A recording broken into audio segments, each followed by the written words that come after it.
Hey, this is Justin. Thanks for downloading and listening to the J&J Talk Show. Be sure to subscribe to our podcast wherever you listen for or favorite our show on Spotify app or Facebook. You can now also listen live on YouTube at the J&J Talk Show.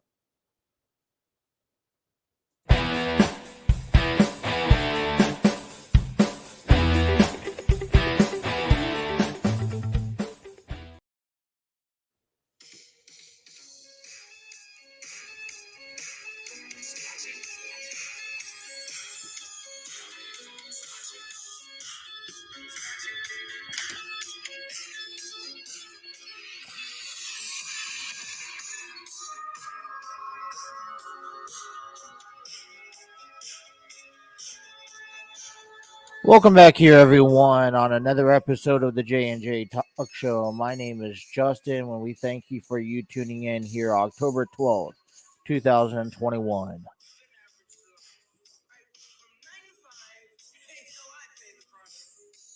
And I hope everyone's having themselves a good week here as we get yourself ready into another world of sports this morning, wherever you're listening to. Try to get in a little bit of holiday spirit there. Thank you for tuning in. And gosh, I don't know where to begin here in everything that's going on. I woke up this morning and I felt pretty good about myself. And I got home from my other work, for my job yesterday evening.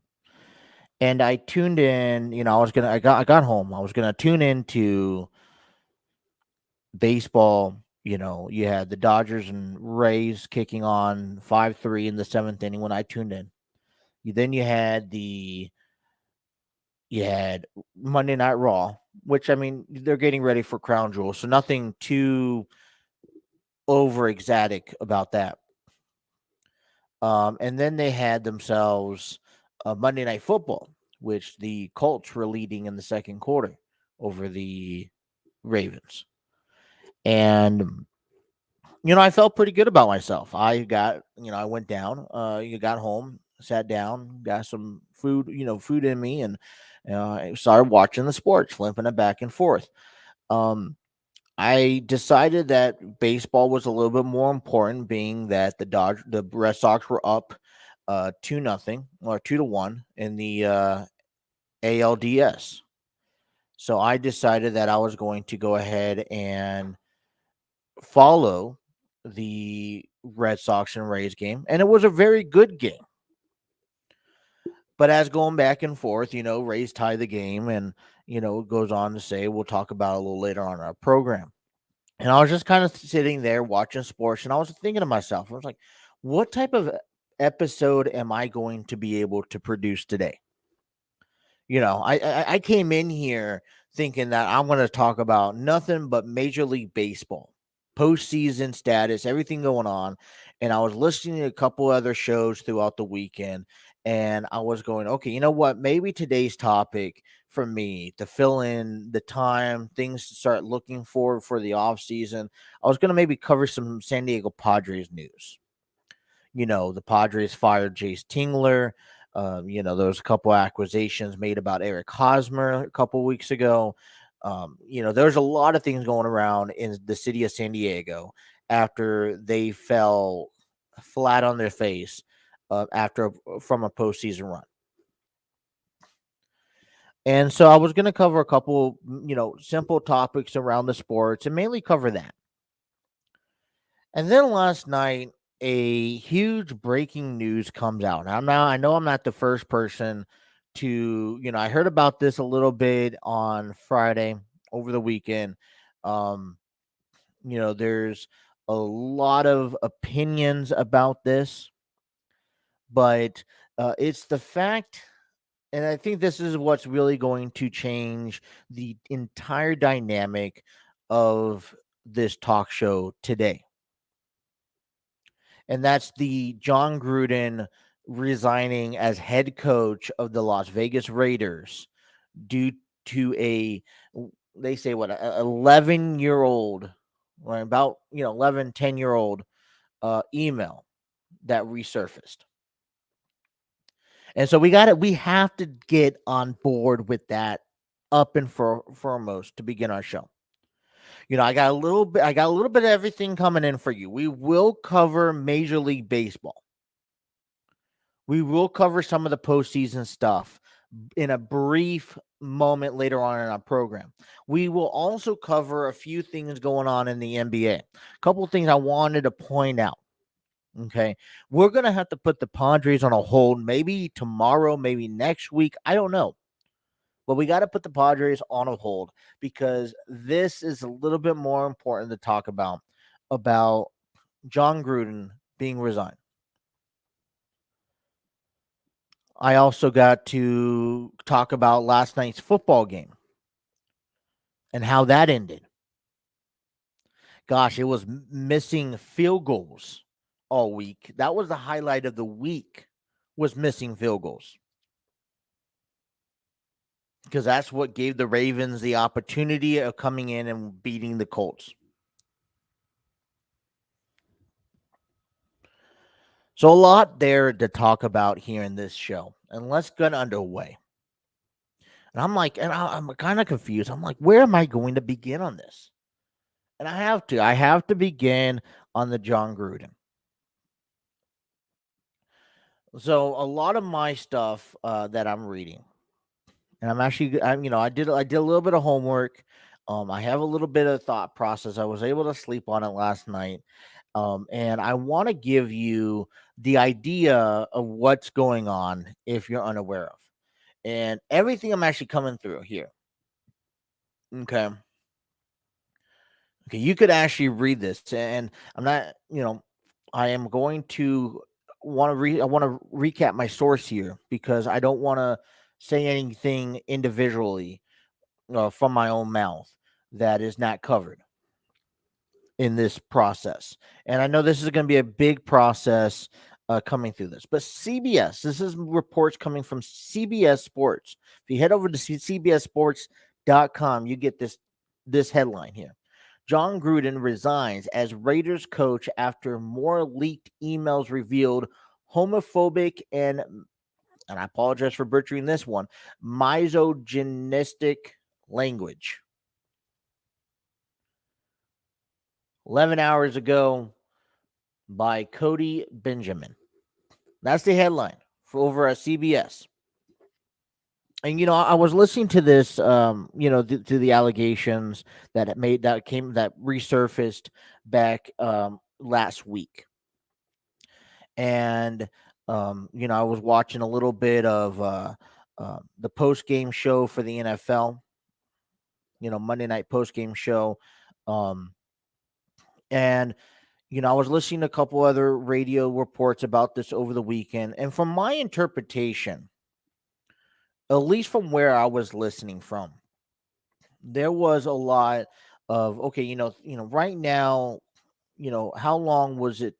We knew NFL had to take a part into figuring out how they're going to handle this situation.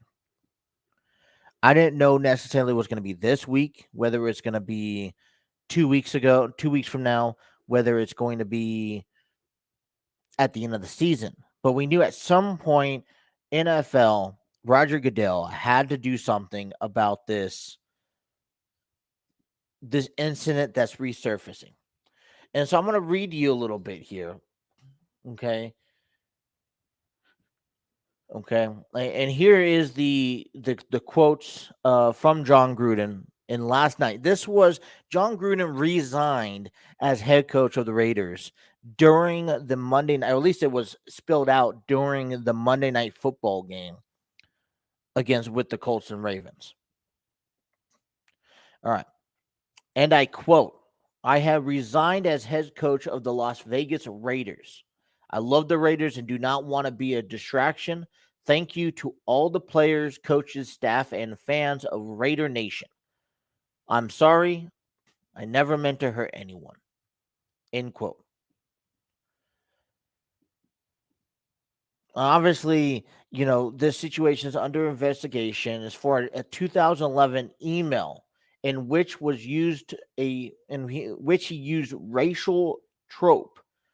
Okay, and I'm reading this off of the CBS Sports headline news. Already under investigation by the NFL for a 2011 email in which he used a racial trope to criticize NFL Players Association Executive Director Demarius Smith. Gruden admitted Friday that he also used profane language to describe NFL Commissioner Roger Goodell, according to the New York Times. However, Gruden's questionable conduct extends far beyond those comments, with Ken Belson and Catherine Roseman reporting Monday that the 58-year-old casually and frequently unleashed miser, genetic and homophobic language to denigrate NFL peers from 2011 all the way to 2018 when he rejoined the Raiders. And for me, this is a huge topic to bring up. You don't have to be a Raiders fan. I mean, I think most people now know who John Gruden is. And this is a way to end a career. I mean, he's very much a decorated athlete.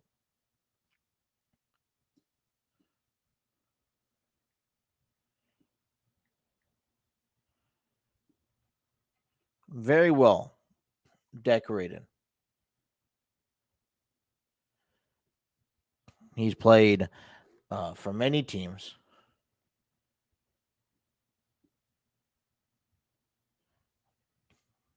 I'll just give you ideas here. He was a wide receiver for the Packers, for the Pittsburgh Panthers in college. He was a wide receiver for, let me get this correct.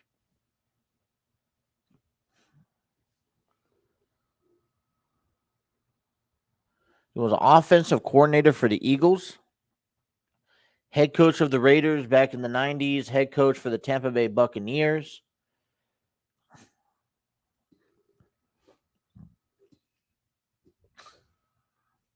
And then he became, revisit the Las Vegas Raiders. And now his 10-year contract comes to an end.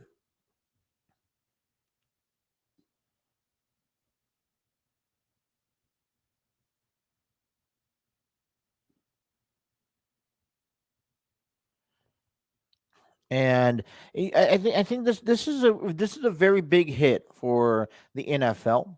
I think this is a very big hit for John Gruden. Obviously, I don't think he's going to get another NFL position, not just in the NFL, but whether it's televised or anything like this. And the NFL has made this very clear that they are not. They went out there and they expressed with the Black Lives Matter logos and symbols. And we sit here and we talk about everything that's going on, and this is definitely not acceptable. Apparently, from Sports Center, okay, last night, that Roger Goodell made several emails to Mark Davis in regards to this allegation, and that he was holding him accountable, that something had to be done sooner than later. When I heard this story for the first time, and I thought I kind of agreed about this. I was hearing this on a local, not a local show where I'm at, but a show from where I'm from, called the Tony and Chris Show, on 97.3 The Fan, and I loved it. I think it was right. I heard Tony was mentioning how right now it may be something that was be tolerable by some of the players as long as he's winning, but at one point it will be addressed. And I was a little shocked because, from my understanding on how this story prevailed, that this conversation or all these allegations weren't going to come ahead, weren't going to be addressed, at least maybe not this weekend. But apparently, to the commissioner of the NFL, they wanted actions to be done a lot sooner. And I don't know if that sooner is, they apparently it didn't look like the NFL commissioner wanted anything, wanted him to coach on Sunday.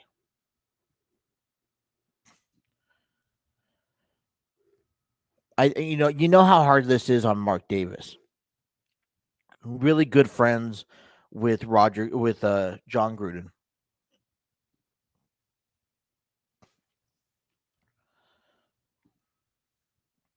And I mean, just imagine. I mean, John Gruden is the coach that led the Raiders into Las Vegas. And just look at this on an impactful side of how the Raiders have been playing. A lot of the motivation that the Raiders have been playing over the last few months, or last month, this season, last few years, has been because of John Gruden. There's been a lot of motivation to play for this coach as he's rebuilding this team, hopefully to take them back to the Super Bowl. I can't help to think of, even though this is the right move to do, I do agree that actions need to be taken out of. And I mean, I don't know how else he was going to be able to go out other than resigning.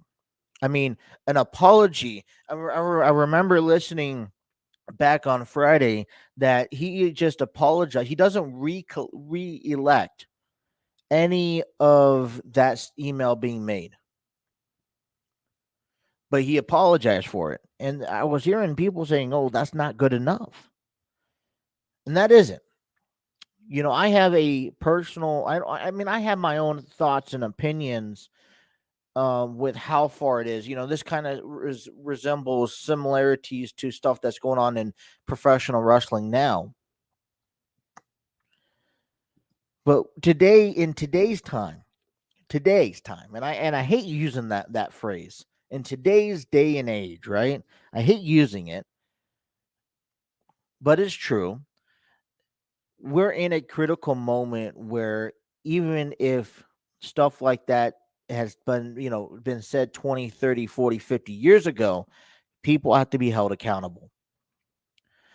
So, with that being said, we knew that Mark Davis did the right thing.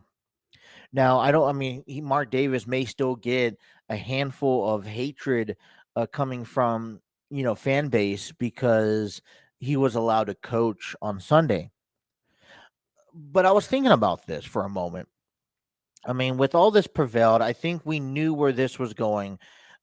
This didn't lead. I mean, we knew Gruden was going to eventually leave because of this situation, which leads me into, well, he got a chance to coach one final game and go out in a clean, respectful time, era, whatever, regardless. I mean, it's, for me, I feel it's okay. Now, if this was to happen last Monday, if this was to happen, earlier in the week, then yeah, I would have expected him to, it would have been a shame to see Mark Davis allow John Gruden to coach on Sunday.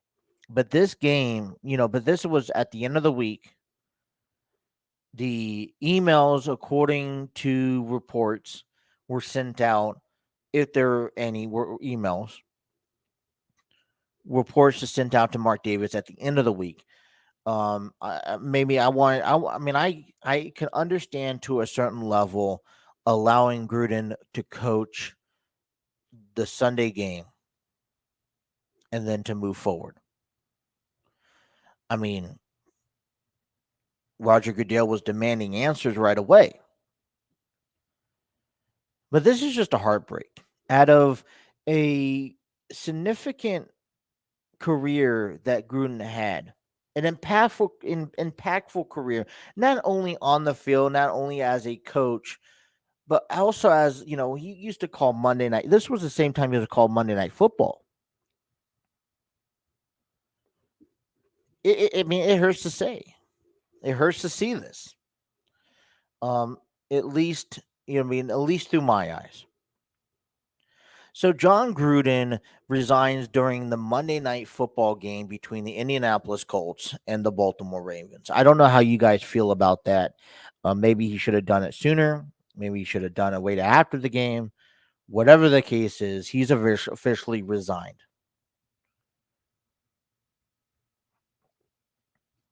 And now the Raiders are out of a head coach. I guess my question moving forward is, how will the Raiders be impacted the rest of the season? Because John Gruden's he's a good coach. He's doing something right in Las Vegas. We talked about how intensified their games have been, how well they're playing. So they're doing something right, right? They're trying to lead their division.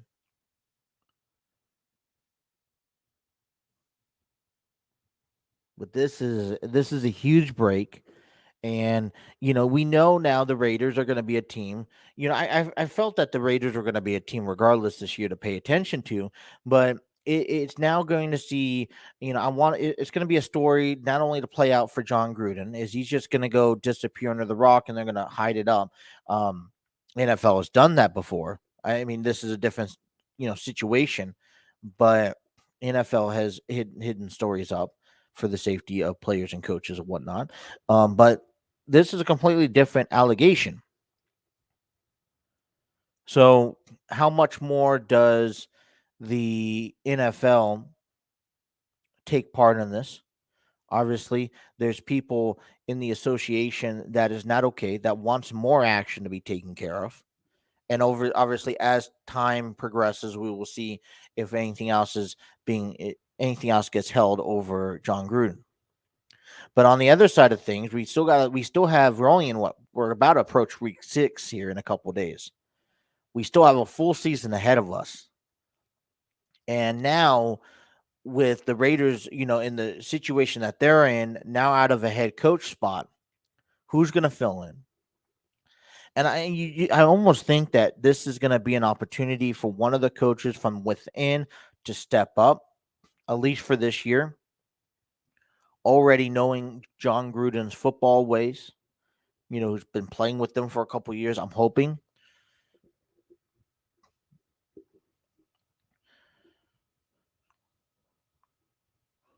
But gosh, I was complexing last night after hearing this news, whether or not this is something I should have went on air last night to talk about. I was like, no, I want to sit down. I want to get some sleep. I want to look up in the morning and read some of these articles. And it's a big loss in the NFL world, at least.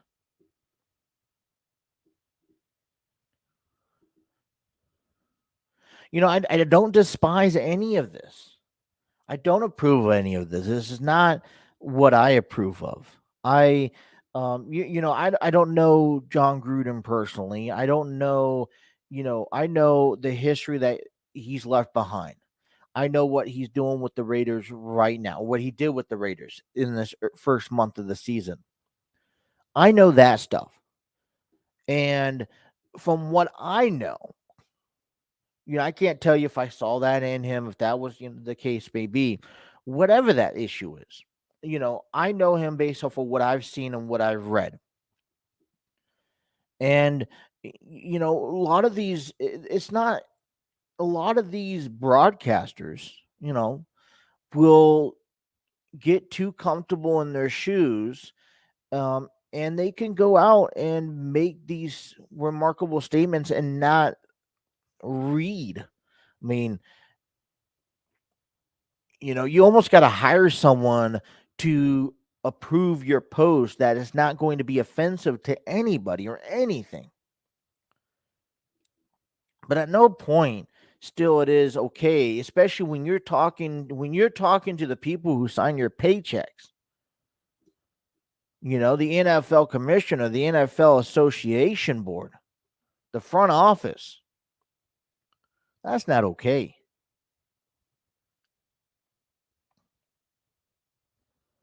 And it doesn't matter if this was 5 years, 10 years, 15, 20 years. I guess, this is why I'm not a commissioner of any organization, because now the commissioner has to decide. He decided, hey, listen, Mark Davis, you have to do something about this. This is unacceptable. I have people in office that want action to be taken in play immediately. But this does not end through him resigning last night. And even if you can, even after the investigation goes par, it's not like he's not going to get another coaching job. $60 million is out the window because he has another 6 years left with the Raiders. Well, he had.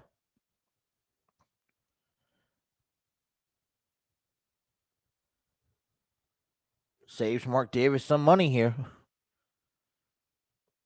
But then now you got to go and, you're not going to be able to talk about football. You're not going to be able, what program are going to hire you to be on their show?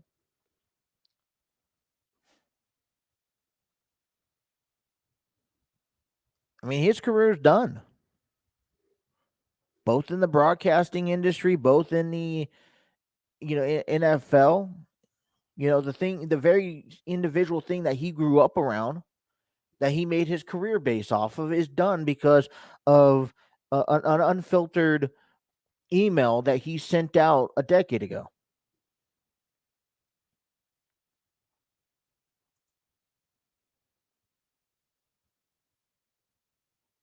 Poor John Gruden. Well, I wish him the best of luck. Whatever comes to play for him, for the whatever happens, allow it to happen. We'll touch base with this, but I wish him the utmost best of luck when it comes down to finishing the situation. I mean, obviously there's an email, there's evidence that says he did something like this. So all I ask is, John, own up to what you did. Even if, listen, I mean, I don't remember what I ate last week sometimes. Okay. So I understand how you may not directly remember that email, but take responsibility. And I mean, okay, face the consequences.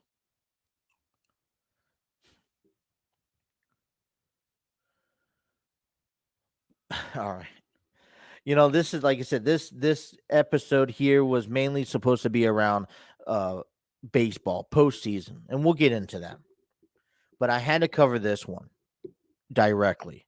This was a little bit more important to talk about because the entity, and we'll cover it from time to time. We'll get other people's thoughts, my partner's thoughts, Justin. We'll get Trey's thoughts hopefully later down the road on this impactful situation of the NFL. But like I said, I was complexing coming over last night, coming on the air last night. Hey, what do we want to do? Now let's move on. I think that's the best way to go, right?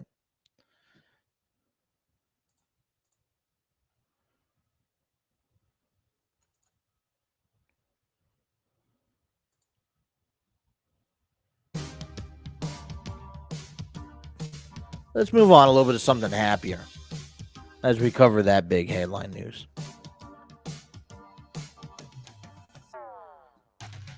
Before we get into the baseball, let's go ahead and talk about some NBA stuff. I want to be honest with you. I'm not a huge NBA person, but I was listening to something last week that I think I had to address here. as we're about a week or so away from the NBA starting up.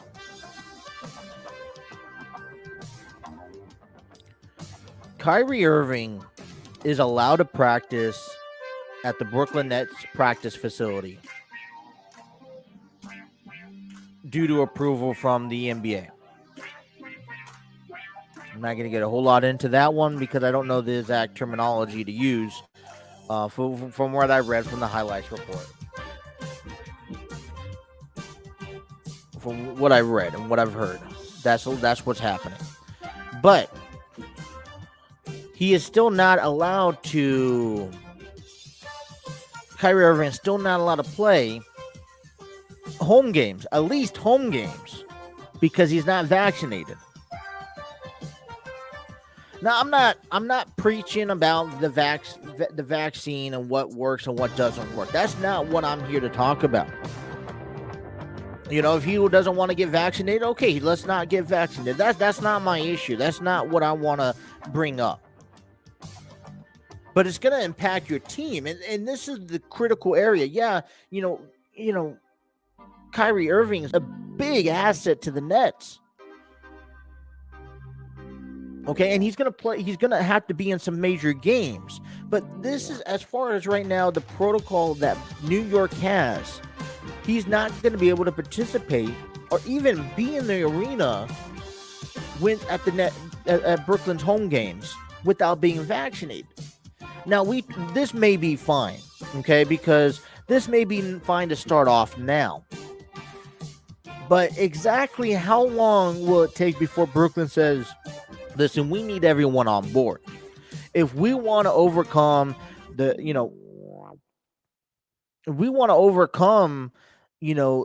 Celtics or the 76ers or, Atlanta Hawks, we're going to have everyone on board. I got some pros and cons about this so let me just repaint you the picture. So Brooklyn, New York has a protocol saying that for every game that New York, the Knicks or the Nets have, everyone that is in attendance, players, staff, fans, whatever, have to be vaccinated in order to attend.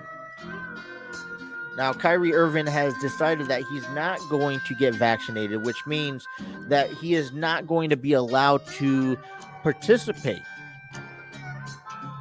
in any of the home games.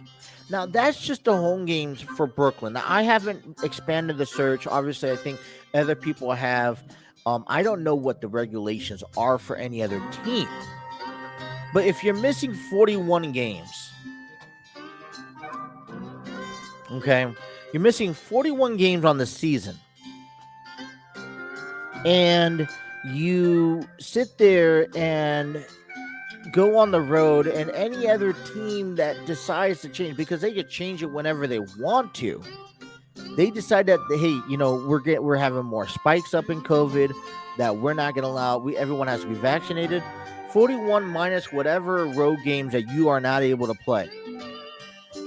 And that's hurting the team. And I understand. You have a handful of great players or athletes. Okay. I was just looking at the roster last night. LaMarcus Aldridge. Okay. DeAndre Bembry. Okay. Javon Carter. Kevin Durant. James Harden. Blake Griffin.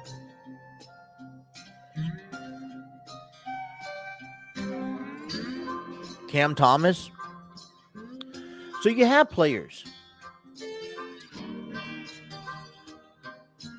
But how much are you really hurting your team? So here's the downside for me. You're hurting your team that way. The only positive that I could come across on this is that knowing how NBA players play the game, from my experience, okay, I apologize because I haven't been into the game as long as, most people, I've been in and out.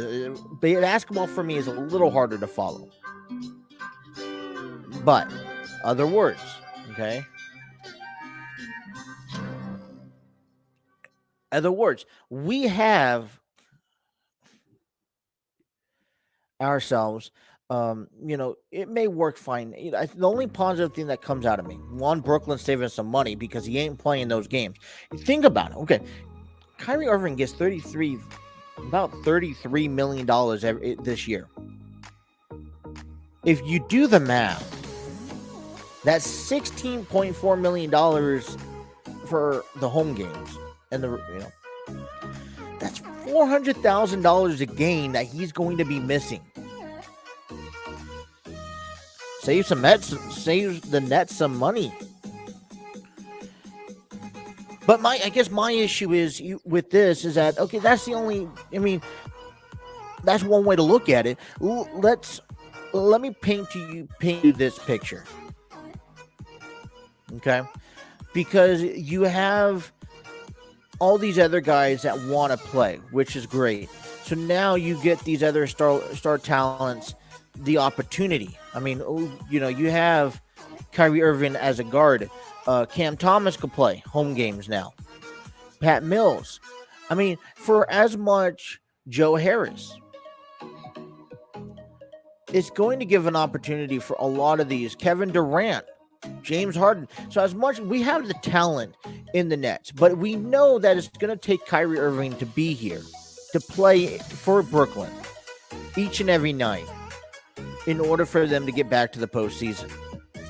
And I don't know how much that's going to impact the Nets. Now, here's, I don't want to keep on going around this subject, but here's one thing that I think positive wise. You think about it, the starters only play about a quarter, 2 quarters at most.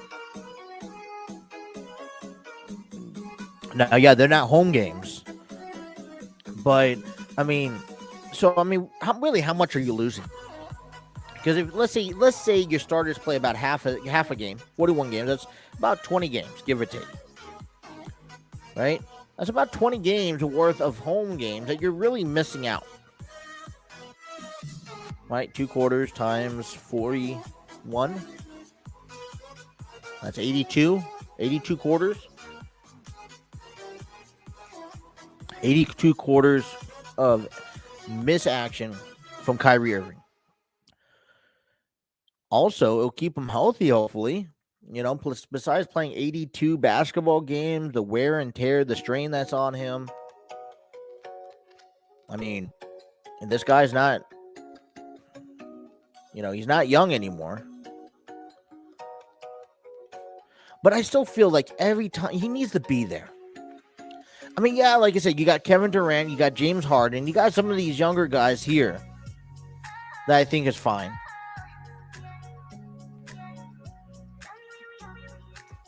But, you still need to be here when it comes down to being with your team.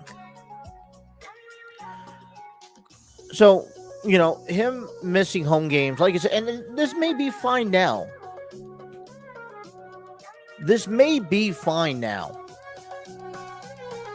When you talk about him missing some home games now, but when you talk about if the Nets are looking for games in June next year, if they're looking for postseason, where is Kyrie Irving?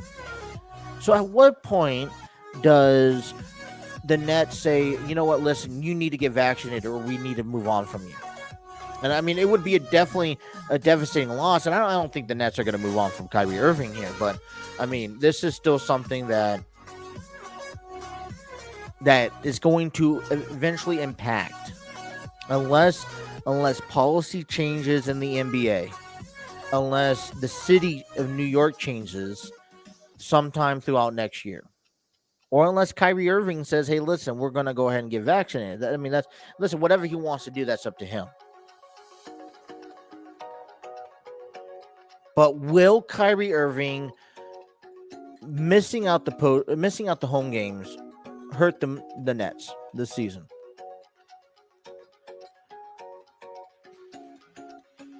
And I'm not, like I said, I don't necessarily follow a whole lot of basketball here, but this is still, an interesting topic nonetheless in NBA.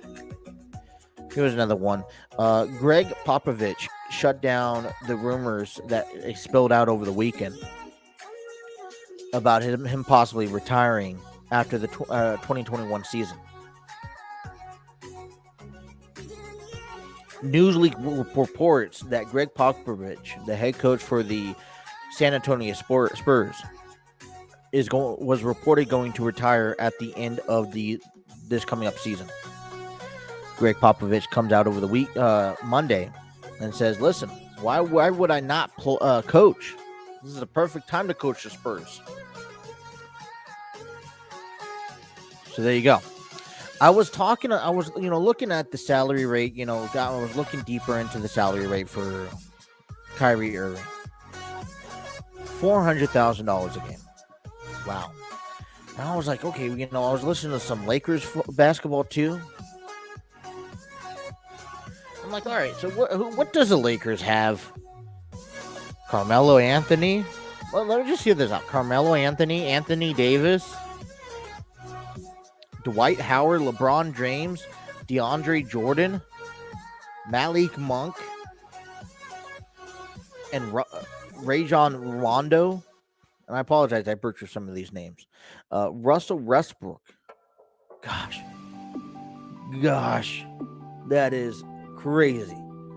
This is a stacked Lakers team. I mean, you gotta be honestly think, okay, with all these, players here, you need yourself to be at the top of your game. Right? You want to go back to the NBA finals. And then it got me looking. I'm like, okay, well, so the Lakers sit at $165 million salary cap right now. The number one, the payroll per team. Right? Number 10 sits Miami, 143. That's just number 10. The Clippers sit at 170 million. The Brooklyn Nets sit at 180 million. And the Golden State Warriors sit at 183 million. Lakers are 4. But still, I'm looking at this. I'm like looking at I got the sheet up right here. Russell Westbrook, $44 million to play this season. Followed by LeBron James at 41.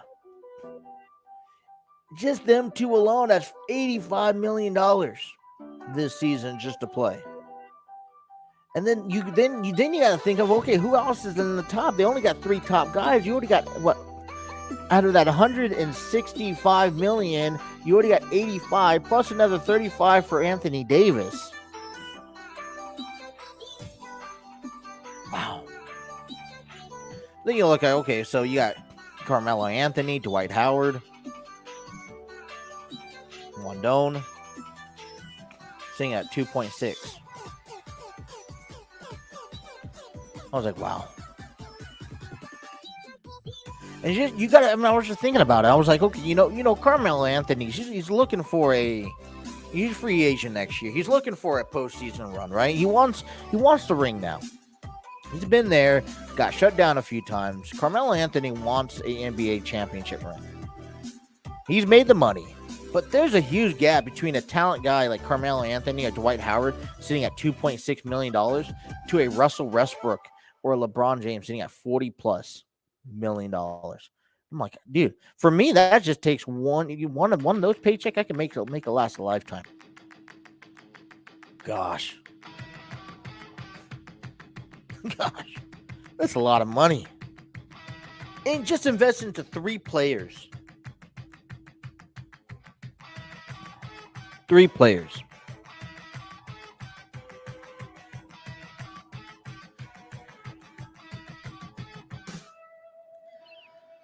All right, everyone. I would like to give a couple of quick shout outs here. This show can't be productive and can't be produced without the help of Spotify, without the help of StreamYard. Sorry. StreamYard. Live streams made simple. StreamYard.com. I love it. I love this application. I have not yet. We've been doing this for about, almost 2 months. I have not yet even thought about wanting to go like OBS, StreamYard, and maybe I should. Maybe I will. But I like the talk show settings. StreamYard.com. Check that out. We want to go ahead and take your talk shows to the next level. Also, Place It. Create mock-ups, logos, and videos.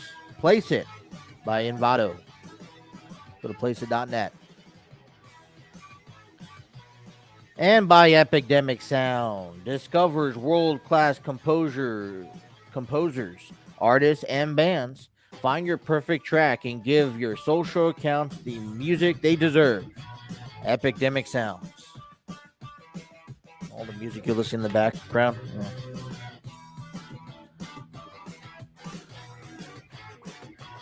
I love it.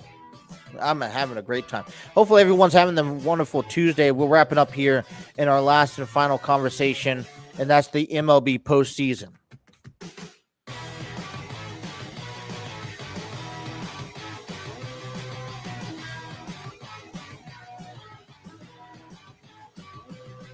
And what a game last night. Both games, a handful of games. Astros and White Sox got rained out. They can resume their game 3 or game 4, as the Astros lead 2-1. They will begin at 2:07 Eastern Standard Time with McCullers on the mound for the Astros and Rodon for the White Sox. You know, I was watching last night's baseball. I was a little disappointed. I'm not necessarily a baseball Red Sox fan. You know, I love watching the new type of Red Sox playing here, but I'm not necessarily a Red Sox fan. On that other controversy, though, Boston defeated Tampa Bay. It was a great game. Final score 6-5 by a Kike Hernandez sacrifice fly to left field to advance to the ALCS. So congratulations to the Red Sox. I'm trying to stay optimistic. I'm not trying to have a biased opinion. It does sadden me to see that the Tampa Bay Rays, they not only win 100 games this season, but they get knocked out by a wild card Boston Red Sox team. It was a good series overall. I liked the series. I was pleasant by it. But the Boston Red Sox got ahead. I mean, they were leading throughout the game. You know, 5-3 in the 7th inning. Rays come back to tie it up. A couple men on round. You know, I think there's going to be some talk about this one here in Tampa Bay, because Kike Hernandez, well, they're, you know, runner on second, and don't know who's batting first. Was Travis Shaw maybe? Whoever's batting before Kike. He hits a line chopper to down the third base line, and they didn't picked it up, threw it over the first. He dropped it, and there was a complexion, because Kike has been on a whole nother level throughout the postseason so far. I mean, in the last 3 games, combined 8-9 hits, and he finally gets a hit, and you know he's going into the game 1 for 3, 1 for 4.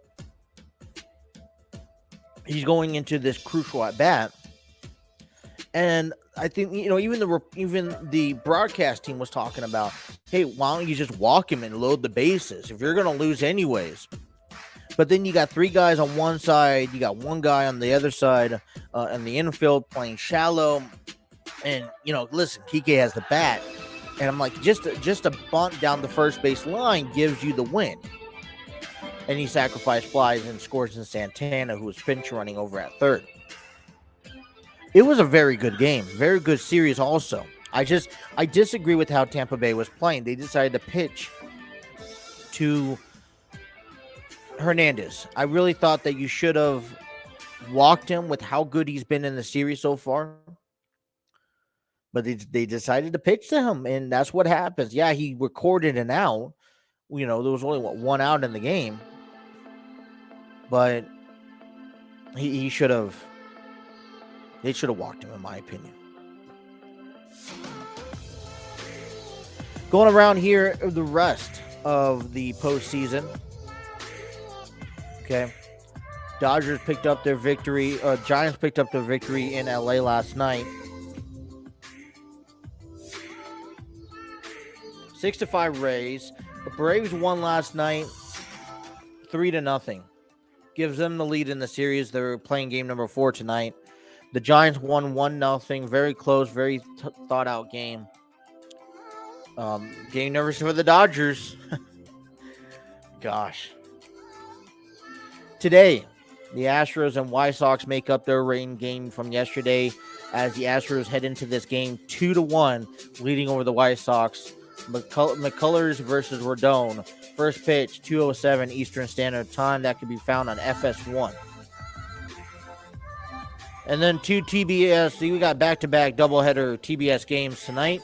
In the NLDS, the Milwaukee Brewers over in Atlanta for game number 4. No pitchers have been announced yet. Atlanta leads the series 2-1. First pitch is at 5:15 Eastern Standard Time. And then if you are on the West Coast, you got the final game of tonight's game between the Giants and the Dodgers.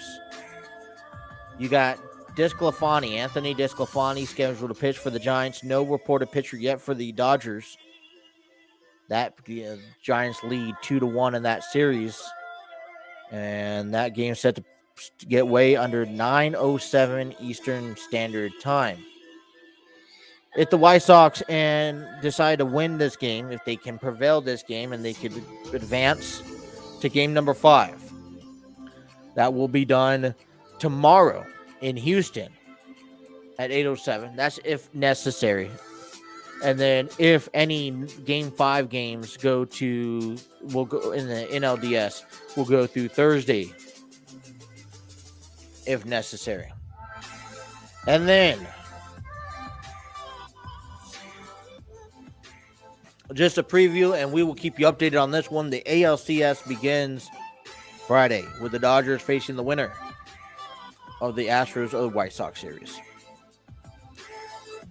A lot of stuff going on. I told you at the beginning of this segment here, I was reluctant. I had a whole different agenda coming to you, wanting to talk to you guys about different things that are going on. And I wanted to bring up and talked about the Padres. But I didn't. I wanted to bring up the whole idea of the Padres manager. I wanted to bring up everything that's going on in San Diego. Eric Hosmer, being accused of being the most hated player on the roster right now, which is a bunch of BS. But it didn't come to play. So we're gonna have to save that because I feel like that's a whole segment alone. And I don't know what the schedule looks like right now. I know for sure we'll be back Thursday for another NFL episode. Talking about NFL, I forgot to mention this. Let me also recap this here. The Baltimore Ravens won last night, 31-25, in a comeback after being down 25-9. Okay. And we talked about how the highlights of the NFL this week has been about field goal missing. Week 5 has been about missing field goals this year. So, congratulations to Lamar Jackson as he threw a game-winning touchdown pass to Marquez Brown in last night's overtime. Interesting fact that I watched the game, I want to share with you guys here. Lamar Jackson ties and joins Dan Marino in the most wins by a quarterback before age 25. Drew Bledsoe is now in third, or part of that list in third with 32 wins. But Lamar Jackson and Dan Marino share 34 wins under the age of 25. Very impressive there. Very impressive. Yeah, we'll have to save that for the next one. So I don't know what the plan is going to be for the rest of the week. I know we got NFL week number 6 coming up on Thursday. We'll join back with you there for sure. I know we got Friday. Maybe I'll change that to Friday. But what you need to know for NFL weekend, all around sports coming up Friday. We got NCAA. San Diego State moves to number 24. Texas moves to number 25. Iowa, if I'm not mistaken, Iowa is number 2.